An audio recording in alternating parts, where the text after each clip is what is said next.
Hey, it's John Michaela, your host of the Be Free and Clear podcast, and welcome to another episode. I have a wonderful friend of mine on today who is just an absolutely amazing human being, and I think she's going to bring all kinds of great stories and value to you listening with us on this episode. And I am super excited to present my friend, Dr. Kim Deng. She's got, like I said, she's got a ton of stories that she's going to share with us today. But thank you, Kim, for being on with us this episode. Thank you, John, for having me. I love being here. So even prior to getting on the episode today, we're talking just a little bit about growth and transformation, and the shifts that we see even within ourselves. And you've got quite a history. So before we start diving into like how you got to where you're at today and how you help people, can you give us a little bit of backstory about your journey and where how you went from where you were to where you are today? Yeah, absolutely. And it's a real journey, right? It's not just one thing. So when I was in my teenage years, I started acting and I acted on the theater stage. I earned money with it. Then I went into working for a fundraising agency where I raised funds for nonprofit organizations. I moved into the HR field where I hired people. I went to college after that, still working to finance my college years. And I studied film and math. In film, I started at some point running a film festival, international film festival that became really successful. Then in mathematics, I kept going until I got offered a PhD position. I did my PhD. And before I finished my PhD, I produced this one paper that made a huge buzz in the field I was researching in. So Yale called me. And so before I even was thinking of finishing my PhD, Yale hired me as assistant professor. I had other offers, but I took Yale and I moved to the US. Then from there, I realized I wanted to be more connected to people. I was not only doing math at Yale, but also was running this coaching program for my peers. I called it FLY back then, Future Leadership at Yale, for my fellow professors. And then I jumped again, career-wise. I remember the fun times I had with film people, and I wanted to be back in film, which made me start as a production assistant on set in New York. And I really started bringing coffee and making copies, and no one knew where I was coming from. And within 5 years, I worked myself up. I produced a few feature movies on my own, a few shorts. I worked for studios, for big productions. And a few years ago, I realized I want to be rather in front of camera than behind the camera. So I started acting. I signed with an agent and manager within 6 months of deciding that. And I then also got back into coaching where I teach people the art of starting over, which by my journey, I really know how to do. Because you actually transformed and you were starting over on several different steps along your journey. So it's like, yeah, you perfected it, right? I I did, and my math brain, because I'm really good at seeing patterns, not Yeah. only like with events and what happens outside of me, but also when I'm listening to people, I can detect patterns very quickly. So Sure. that really helped me to create this program, The Art of Starting Over, to really also teach it in a way that is effective and fast and yeah, I've seen huge shifts and I still use it on myself. Yeah. Yeah.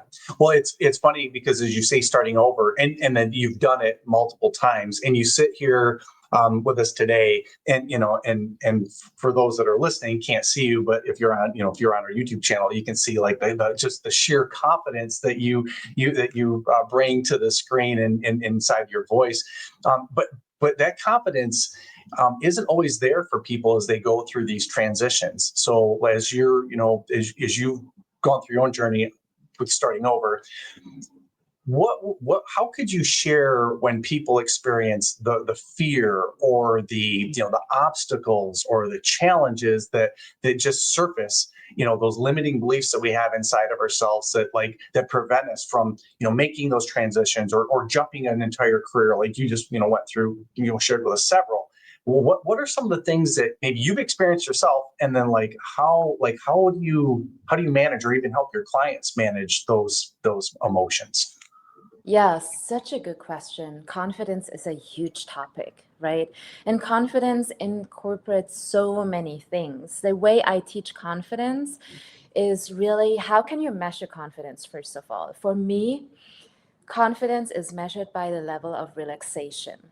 The more relaxed you are, the more confident you are. So think Yeah. about it the opposite way. The moment you're tensing up about something, you lose confidence, because it means that you're fearful about something, you're not quite trusting the process, you're not quite sure if it's going to work out, right? So that's the tension in your body. And when you're confident, and when you see people, even boxers in a ring, when they're confident, they're like completely present. They're trusting their own ability. And even though it's very uncomfortable getting punched and, being in that kind of scenario, they are able to stay in that relaxed state of mind in order to respond to what happens to them. Yeah. And I'm also talking about experience because I used to do Muay Thai, and that was kind of, I'm just getting boxer in the ring. That is kind of a classic example of, are you confident or are you fearful? Yeah.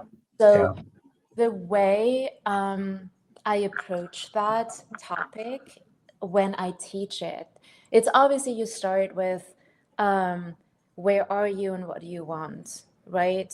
How can you shift into a reality that you want? And usually I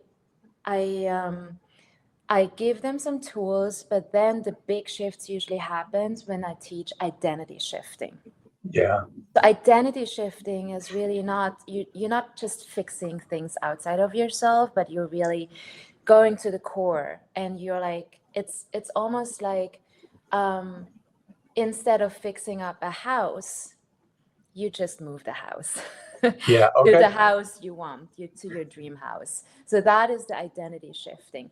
However, once your identity shift, what happens usually then is a lot of things are coming up, like habits, old habits, or friends and family responding to the shift.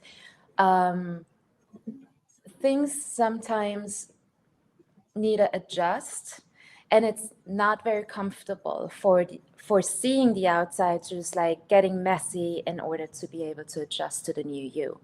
And in that moment, the confidence part is so important.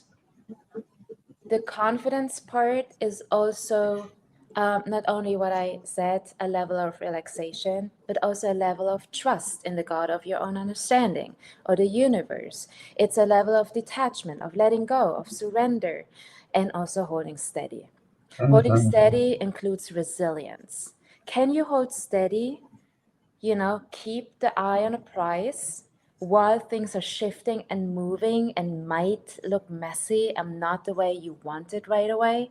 Can you hold steady? Can you be resilient enough to stay the course? So Yeah. that's how I teach it and how I support my clients. Yeah. If someone's out there listening right now and they're like, "Gosh, Kim, that sounds great. Like some of it feels a little, esoteric. That it's hard for me to grab and really understand." How do you take them down to a real core level of just like a starting point? Like where would you begin at to get someone that's really just struggling with self doubt right from the beginning? Yeah. Such a good question, and it took me a while to get there. However, I recently discovered human design. I actually discovered gene keys. I've known about human design for many, many years. I, in fact, read this entire book about human design, probably 15 years ago. but I rediscovered it. And even if you don't believe in human design and gene keys, what I discovered is when I put together a skill set or talent or characteristics for the client based on that and map out what could be aligned goals in different areas and different life sections, life areas, then I have at least something to start and they can go through it and say, this resonates, this doesn't resonate. And it turned out to be an amazing starting point. And I used that tool the first time in my first retreat where I had to figure out how can I run a 4-day retreat and not spend 3 days on clarity and goal setting, right? Because that Yeah. was the goal. So I made those books. It's called Inner Compass. In Inner Compass, the manual how to thrive. Okay. And so I gave that to them the evening when they arrived before the retreat started. And it was just an accelerator of that process to clarity. So when someone has a lot of self doubt, I usually start with something like that. It sounds almost mathematical, like, of course, coming from you, right? Like a Yale mathematician professor, but it almost sounds mathematical. Like, hey, listen, we don't need to make this complicated. We can actually just boil it down, starting off at like 1 + 1 = 2. And just for listeners that may not be familiar with human design or gene key, what's a broad definition? What does that mean to people? What is that? It's human design and gene keys is a way to describe how you're wired in this world, naturally wired, but it's also not fixed. So it gives you like levels of how you can improve. So it gives you, for example, the shadow sides, the the natural your natural skill set, and also you see your essence. So Yeah.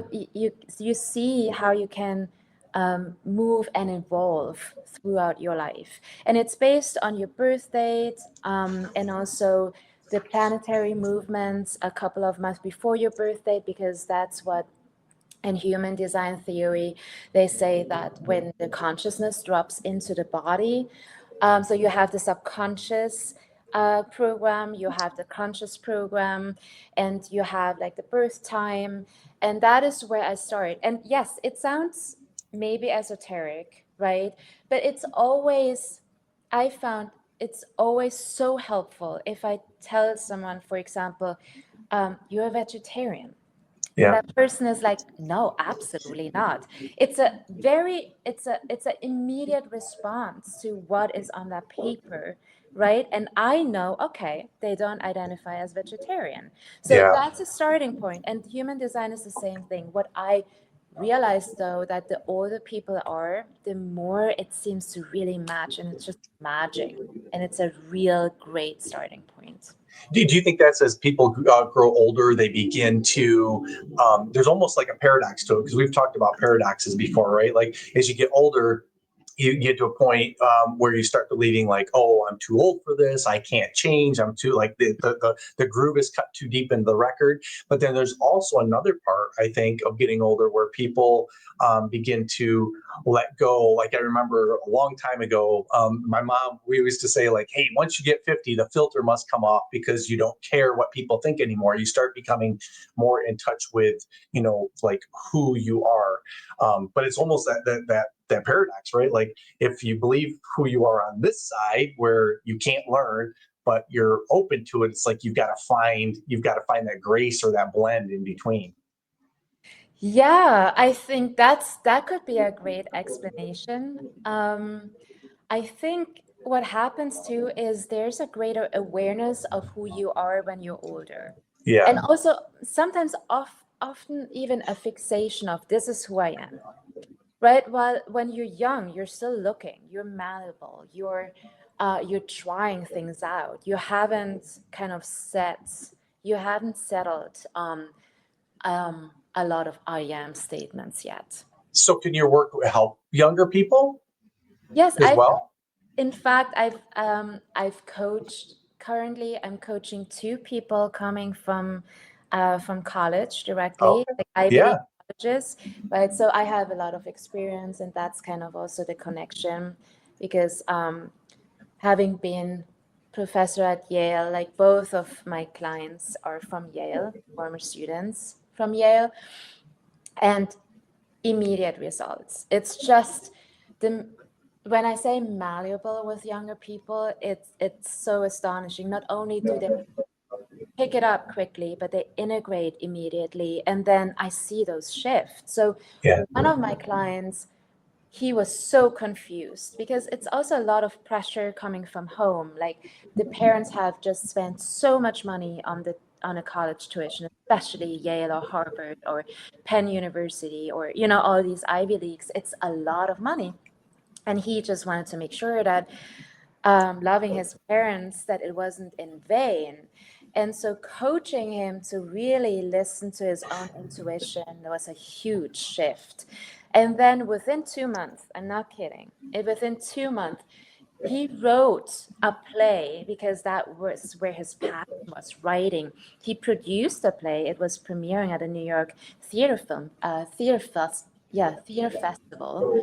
Um, he landed a job at Simon and Schuster, which is one of the huge publishing houses. Right, that Yeah. was within 2 months of getting clear. And when he got to me, he was so depressed because he thought the only way to make money is by applying for law, or going into finances, or like having to 9 to 5 job. And now he's just really living his passion, and on the side he's picked up his health routines, and relationship improved, and so on. And the other one, she did the undergrad and the grad program at Yale. She's planning to do a PhD at some point at Berkeley. But what happened with her is, the first job, she was so glad she got a first job out of college, and then she got fired. And Mhm. that's when she got to me, and she said, it's maybe not the world for people like us, and people in the working world have so much prejudice about young people, and they think we don't work as hard, and maybe I'm doing something wrong, and I'm not sure. Like, I feel like it's even a disadvantage coming from an Ivy League. Like, people think we're all arrogant, and all these limiting beliefs. And I was like, Yeah. and rewiring that, and working with that, and shifting that identity. I had a session with her yesterday. She's literally moving this week, and that is 1 month into the coaching program. She's moving back to LA, where she got a job at UCLA at a medical clinic. And Wow. it's like her dream job. And she just wanted, like, when we talked, she got clarity about that she wanted to be back in California. And once she got clear on that, everything fell into place. So she's Yeah. starting her job in 2 weeks. Right. Right. Yeah. Well, and of course, the name of the podcast, right? Be free and clear. Yeah. Hey, I do. This is, as I listen to your story, some folks that may be listening to this podcast may be intimidated by your resume, because you have quite the experience, and we talk about, like, even Ivy League, working with Ivy League students. Can your work be applied to folks like someone that's a school teacher that's looking to maybe make a transition, or that electrician that really he or she wants to look at maybe starting their own business, or I work with a ton of real estate agents, and people get into the real estate business as they're starting, but really a lot of times it's from a completely different career, and they really are starting over. Can your strategies, your methodology, can it help people so that they're not feeling intimidated by your resume and kind of like your Yeah. your connection? Thank you for saying that. And again, I'm not only coaching young people, it's something I love to do, but my usual clientele is actually working people, corporate world, and help them get the next promotion, especially when they've been overlooked for so many times, right? Or shifting career if it's necessary, especially in this time of age. Yeah. However, the fundamentals, they work for everyone. The only condition when someone approaches me to work with me is, do you really want that? Are you really going after it? Are you gonna, follow the steps? It's like when you learn how to cook, you need to follow a recipe, and then you can Yes. still change it up and do some more spices or take something out of it. But what I realized, people who are not willing to just trust me at least for 2 months, Yeah. it's not gonna go well, Yeah. right? Because they're going half in and then they can't hold steady.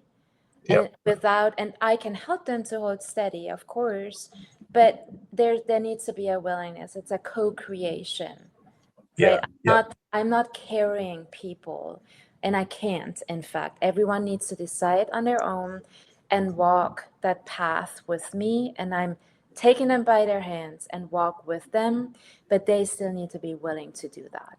Yeah. And I love that. Yeah. the Yeah. reason I'm saying that is, especially with loved ones, right? I have so many loved ones where I can see what they're struggling with, where I want to help. And at this point, as a certified coach, I know better to not take my private life, not put my private life into the equation of wanting to, or, pushing them, Right. or Yeah. like, I can help them see, but the step of doing it with me or with someone else, it needs to come from them. And Yeah. I've never had good experiences when, you know, I um, I persuaded them even though they didn't feel ready.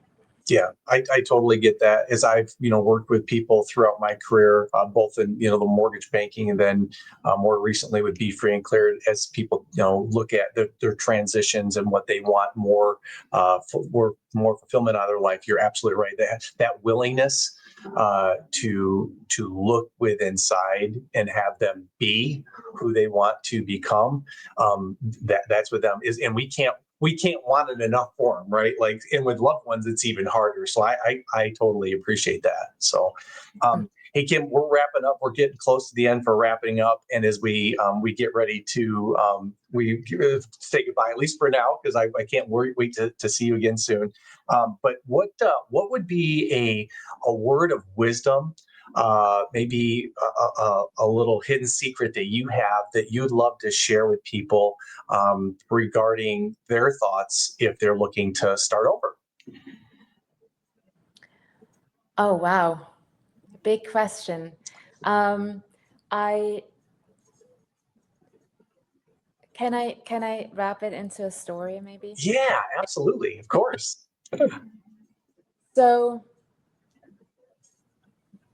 um, I was at a birthday of a friend of mine recently, and I was looking at this house across the street, and it was totally barricaded. And I asked him what happened, and he shared with me there was a fire and it was public housing, the tenants moved out. And in New York, you have this law that as long as the tenants are paying $1 at least a month for the apartment, they have a claim on the apartment. And the landlord doesn't want to renovate this whole building because he wants to convert it into condos. So there's really a still stand, right? And when I did my last corporate workshop, I asked the people, okay, who do you think will win? And some people said the landlord always wins, or the tenants because that's their right, or because it's just $1. Like they're gonna win because it's more necessary for them, or no one wins because it's a still stand. And then I just want to drive a point home that the one who wins is the side who wins is the side who holds steady, the Yeah. side who keeps the vision alive, the side who just keeps going and not faltering with all those obstacles in their way. Yeah. So when you start over, or if you want something, that is the key, holding steady. Yeah, that's beautiful. Yeah. Yeah, I think we've even shared words like resilience, right? and persistence and consistency with that. Yeah, that's wonderful. Hey, Kim, thank you so much for sharing with us today. You're always, it's such a pleasure being with you, and just your energy sometimes when we've spent time together before is amazing. And I know that anyone that is looking to start over would benefit greatly, and actually be even life altering for them. If someone wants to reach you, what is the best way to contact you? I think the best way to contact me is at drkimdeng.com. Just drop me a message or schedule a free call, intro call with me, and then we'll take it from there. All right, that sounds good. Yeah. Dr. Kim Deng, thank you so much for being with us here today on the Be Free and Clear podcast. Thank you for having me.